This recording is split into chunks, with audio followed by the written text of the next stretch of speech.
Olá, pessoas! Hoje estamos aqui para falar do livro A Uruguaia, do Pedro Mayral. Eu gostei muito desse livro. Muito. Achei esse livro muito bom. Eu, na verdade, não estava dando nada por esse livro, assim, eu comprei mesmo. Na verdade, eu fui para comprar um outro, que estava todo mundo falando super, que era maravilhoso, E esse aqui tava logo do lado. E aí a capa me interessou, o título, assim, eu, dei aquela olhadinha básica, gostei e falei, vou levar também. E aí, cheguei em casa, aí li o que todo mundo estava me indicando e blá, blá, blá. E achei... não gostei. E depois fui ler esse aqui e achei esse aqui muito melhor do que o outro. Gostei bastante desse livro. O Pedro Mayral, ele é um escritor argentino, né? Ele nasceu em Buenos Aires em 1970. E a sua obra... a sua primeira obra foi Uma Noite com Sabrina Love, que depois até, eu acho que deu origem até a um filme. Mas a sua obra mais conhecida é A Uruguaia. Ele até ganhou um prêmio com essa obra aqui em 2017, o prêmio Tigre Juan, que é um prêmio espanhol de literatura. Ele ganhou como melhor romance. Bom, e o que nós encontramos nessa obra? Nós encontramos infidelidade, nós encontramos dinheiro, nós encontramos sexo, nós encontramos crise existencial, crise profissional, nós encontramos uma busca por um amor, um pouco problemático, assim, busca por felicidade, enfim. Como a história desse livro, quem narra o livro em primeira pessoa é o personagem Lucas Pereira. Ele é um escritor, ele tá desempregado e ele tem lá seus 40 anos por aí, e ele tá passando por uma grande crise profissional e existencial. E, na verdade, esse livro nada mais é do que uma confissão. Ele está contando pra mulher dele. Ele é casado, a mulher dele se chama Catalina, se eu não me engano. E eles têm um filho, o Maico. O filho é pequeno, é criança ainda. No início do livro, a gente vê que a mulher dele se queixa de que ele falou novamente dormindo. Ele falou a palavra guerra. E por que ele falou guerra? Porque um ano antes dessa confissão, ele foi para um festival literário no Uruguai, em Valizas. E nesse festival ele conheceu uma mulher chamada Magali Guerra. E ele se apaixona por essa mulher. E eles vivem uma breve aventura e ele fica apaixonado. E aí ele retorna, pra Buenos Aires. O Lucas, ele mora em Buenos Aires com a mulher e o filho. E aí ele retorna pra Buenos Aires. A Magali Guerra, ela é uruguaia, ela mora em Montevidéu. Eles não se encontram mais, mas eles continuam se falando virtualmente. O que acontece? Aqui nessa história, ele está indo até o Uruguai, ele está indo até Montevidéu para receber um pagamento de $15 mil. E eles estão passando por uma crise financeira, Afinal, ele tá desempregado e ele não tá conseguindo escrever nada, só a mulher dele que tá trabalhando. E então eles estão meio apertados financeiramente e ele vai receber esse pagamento que vai ser uma boa ajuda financeira para eles, Eles estavam realmente precisando desse dinheiro. Então ele tá bem eufórico assim para receber o pagamento. E por que ele resolve abrir essa conta no Uruguai?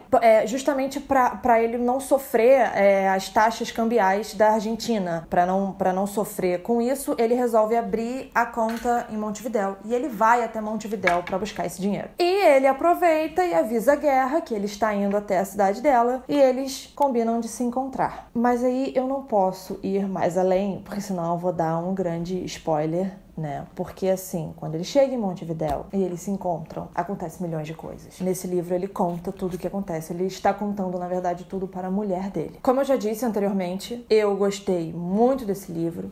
É uma leitura super fácil, a gente lê de uma vez só, o livro é fininho. Sempre que me perguntam, me indica um livro aí que seja de boa, tranquilo de ler, que seja uma história divertida, porque é uma história divertida e não divertida ao mesmo tempo, e trágica, um trágico cômico, assim. E eu sempre indico esse livro. Outro escritor aqui, sul-americano, e que é bom a gente conhecer e é bom a gente ler, nossos vizinhos aqui. Eu separei aqui umas partes que eu gostei bastante, assim. Aqui no início tá a Catalina falando pra ele: você falou dormindo, me assustou. Aí o que eu falei? O mesmo da outra vez, guerra. Ele responde: que estranho.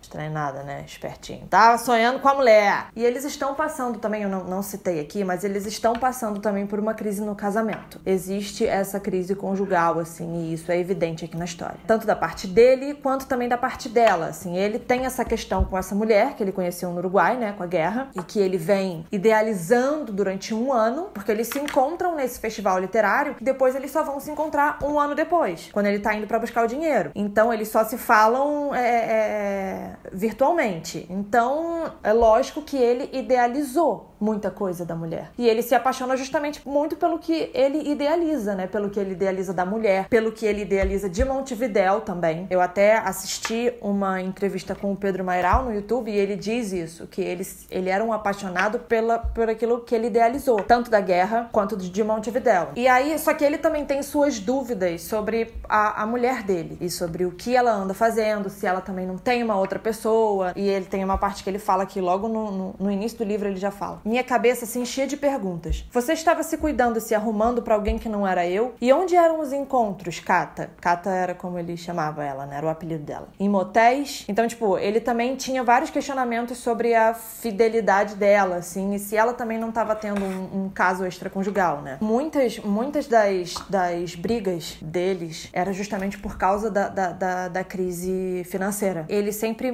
mostra aqui como o filho trouxe também certas dificuldades para a vida do casal. E ele tá sempre dizendo, ele tá sempre expondo a paixão e o amor pelo filho dele, mas ele também tá sempre expondo a dificuldade que é você criar uma criança. Como isso também interfere na vida a dois. E tem uma parte também bem aqui no início do livro que ele se refere ao filho como um anão bêbado. Vou ler uma parte aqui que ele diz justamente essas questões, essas dificuldades de criar um filho, né? Ele bota: preocupa-me principalmente a parte que não é bonitinha. Porque ele diz, né, que muita gente, as pessoas têm mania de dizer que é uma coisa linda, o filho é uma coisa super bonitinha, babá, mas o dia a dia é meio heavy metal, assim, né? Criar uma criança é bem cansativo. E aí ele põe: preocupa-me principalmente a parte que não é bonitinha. Quando o Maico teve convulsões por causa da febre e achei que ele estava morrendo nos meus braços. Depois os médicos explicando que é muito natural isso acontecer, que não é grave. Como ninguém te avisa uma coisa dessa? Talvez não seja permitido. Se fizessem mesmo um curso integral de como criar filhos, ninguém teria filhos. É necessária essa ignorância para que a espécie prossiga, gerações de ingênuos se metendo numa encrenca que nem imaginam. Um curso alertando para os perigos e padecimentos da paternidade e da maternidade faria todo mundo sair correndo. Quem sabe, patrocinado por alguma marca de preservativos. Você sai do curso e compra a embalagem de 120 unidades sem vacilar. Então, tipo, volta e meia ele volta nesse assunto, assim, da dificuldade que é criar uma criança. E aqui, né, olha só, é necessária essa ignorância para que a espécie prossiga. Isso é o quê? Hamlet, né, galera? Para agir é preciso estar velado pela ilusão, já dizia o grande Nietzsche. Viva Nietzsche. Ele fala, quando ele diz meu filho, aquele anão bêbado, ele depois justifica, né? Por quê? Ele diz, porque às vezes era assim mesmo, era como cuidar de um anão bêbado, que fica emotivo, chora, você não entende o que ele está falando, depois precisa interromper o que ele fala, é obrigado a carregá-lo no colo, porque ele se recusa a andar, provoca uma confusão no restaurante, joga coisas, grita, dorme em qualquer lugar, você leva para casa, dá um banho, ele cai, faz um galo na cabeça, empurra os móveis, adormece e vomita às 4 da manhã. Tem uma parte aqui já no final do livro que eu também gosto muito, que é, ele tá contando, né, o filho dele tinha um ukulele e tal, e ele tava se dedicando a aprender a tocar o ukulele, e ele diz que ele nunca foi muito habilidoso, na verdade, com o violão. Então ele preferiu tocar o ukulele bem do que continuar tocando mal um violão. O que eu sabia de violão me deu condições de aprender depressa. É um instrumento simples que também pode ser complexo. O violão sempre foi grande para mim. Meus acordes saíam sujos, cordas demais com que me preocupar, notas demais sobre aquele suporte. Para um autodidata, para quem toca de ouvido como eu, o ukulele é ideal. Entendi que preferia tocar bem o ukulele a continuar tocando mal violão. Agora é muito legal. E isso foi uma espécie de nova filosofia pessoal. Se você não aguenta a vida, experimente uma vidinha. Adoro isso. Essa frase, se você não aguenta a vida, experimente uma vidinha, isso nunca mais saiu da minha cabeça. E eu li esse livro já tem um tempinho e essa frase volta e meia retorna, assim, eu penso nisso, assim, se você não aguenta a vida, experimente uma vidinha. Eu gostei muito disso. Bom, é isso, minha gente. Super recomendo esse livro, tá? Leiam A Uruguaia, leiam Pedro Mairal, autor argentino, maravilhoso. Livro super rápido, eu li isso aqui de uma vez, que realmente eu indico pra todo mundo esse livro. Eu queria falar aqui uma coisa muito interessante. Eu sempre falo pra gente valorizar a literatura sul-americana e a literatura brasileira. E quando eu falo pra gente valorizar a literatura brasileira e sul-americana, enfim, eu não estou dizendo pra gente ignorar tudo aquilo que é também Europa, Estados Unidos e whatever. Eu só estou dizendo pra gente aprender a olhar e apreciar melhor o que a gente tem aqui. Eu acho que nada mais bonito do que você apreciar e você reconhecer a sua cultura. E ainda mais nós aqui do Brasil, que temos grandes coisas, né? O Brasil é muito rico culturalmente. E eu vejo muita gente ignorando a cultura brasileira. Eu vejo, por exemplo, uma coisa que me incomoda extremamente é o seguinte: o Rio de Janeiro não tem teatro. O Rio de Janeiro tem muito teatro. Mas você vai, você ocupa esse espaço? Você ocupa o museu? Você ocupa o teatro? Você ocupa essas coisas? Não. Então o que acontece, na verdade? Não é que não tem interesse das pessoas. As pessoas não se interessam. Então, o que acontece? Pessoas não interessadas, pessoas não vão até o teatro. Então, os teatros acabam fechando. Óbvio, se você não demonstra interesse, se você não frequenta, não tem por que existir. Então, eu acho que é isso, assim. Na verdade, o que acontece no Brasil é muita falta de interesse, sabe? As pessoas não têm essa curiosidade, essa coisa de, tá rolando uma exposição no CCBB, eu vou assistir. Não, pra que eu vou no CCBB lá? É uma contramão, é um não sei o quê. Então, assim, o problema maior, na minha opinião, é a falta de interesse. E é óbvio que essa falta de interesse também vem muito por causa do governo. Se você vive num lugar onde o governo não tem interesse na cultura, automaticamente você também não vai ter. Então, nós que trabalhamos com cultura e que precisamos disso, a gente, na verdade, tem um esforço redobrado, porque a gente precisa captar o interesse do governo e automaticamente da população. Porque a gente nasce já num ambiente onde as pessoas já vêm dizendo, né, olha, isso aqui que a gente vive é um país de terceiro mundo, tá? Então tudo que é bom, vem de fora, está vindo de lá pra cá, sendo que não, tem muita coisa boa aqui também e a gente precisa valorizar a nossa cultura e os nossos autores e os nossos compositores e os nossos músicos e os nossos atores e tudo mais.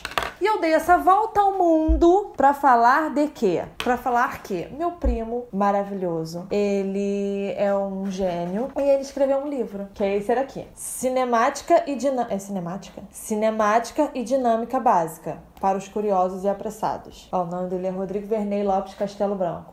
Grava esse nome. Grava, que esse nome vai mudar o mundo. Isso aqui vai muito além da minha capacidade de compreensão, assim. Eu sou incapaz realmente. Mas o livro é incrível, meu primo é incrível. Na verdade, o livro... Não, com certeza... Eu ia falar que eu não sei se o livro é incrível porque eu não entendo. Mas com certeza é, porque se for escrito por ele, com certeza é. Aí tá escrito aqui, ó. Este livro visa atender aqueles que querem aprender cinemática e dinâmica de forma descontraída e prática. Então, compre o livro do meu primo, por favor, tá? Ele é mara, ele é incrível. Ele tem apenas 19 anos, eu acho.